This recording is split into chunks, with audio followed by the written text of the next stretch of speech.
సుపరిపాలనలో తొలి అడుగు కార్యక్రమంలో భాగంగా ఒంగోలు పట్టణంలోని 33, 37వ డివిజన్లో కూటమి నాయకులు పర్యటించారు. ఎమ్మెల్యే దామచల జనార్దన్ ఆధ్వర్యంలో ఇంటింటికి వెళ్లి ప్రభుత్వ పాలన, అమలు చేస్తున్న అభివృద్ధి కార్యక్రమాలను వివరించారు. పథకాలు అన్నీ అందుతున్నాయా అని అడిగి తెలుసుకున్నారు. ఎన్నికల్లో ఇచ్చిన హామీలన్నీ అమలు చేస్తున్నామని అన్నారు. కొందరు కొత్త పింఛన్లు కావాలని అడగ్గా త్వరలోనే ప్రభుత్వం నుంచి ప్రకటన వస్తుందని దామచల్ల భరోసా ఇచ్చారు. స్థానికంగా ఉన్న సమస్యలను మరికొందరు లేవనెత్తగా వెంటనే పరిష్కరించాలని అధికారులను ఆదేశించారు. సుపరిపాలన తొలి అడుగు సందర్భంగా ఈరోజు 33, 37 డివిజన్స్లో తిరగడం జరిగింది.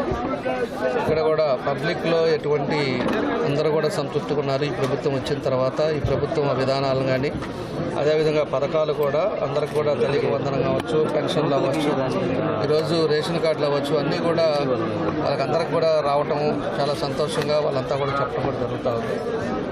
కాకపోతే పెన్షన్లు ఇంకా కొంతమందికి ఎందుకంటే ఓపెన్ చేయలేదు కాబట్టి కొంతమందికి పెన్షన్స్ కానీ ఇల్లు పట్టాలు కానీ ఇలాంటి సమస్యలు ఉన్నాయి. అదే డ్రింకింగ్ వాటర్ లాస్ట్ ఉండే వాళ్ళకి కూడా రాలేదని చెప్పేసి వాళ్ళు చెప్తా ఉన్నారు. తప్పకుండా అవన్నీ కూడా నోట్ చేసుకున్నాం.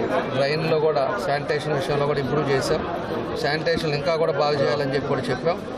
కాబట్టి ఇవన్నీ ఏదైతే ఈరోజు పబ్లిక్ గ్రీవెన్స్లో కూడా అన్నీ కూడా నోట్ చేసుకొని ఒక్కొక్కటి కంప్లీట్ చేసే పద్ధతిలో మేము ముందుకు వెళ్తున్నామని చెప్పి కూడా మేము తెలియజేస్తాం.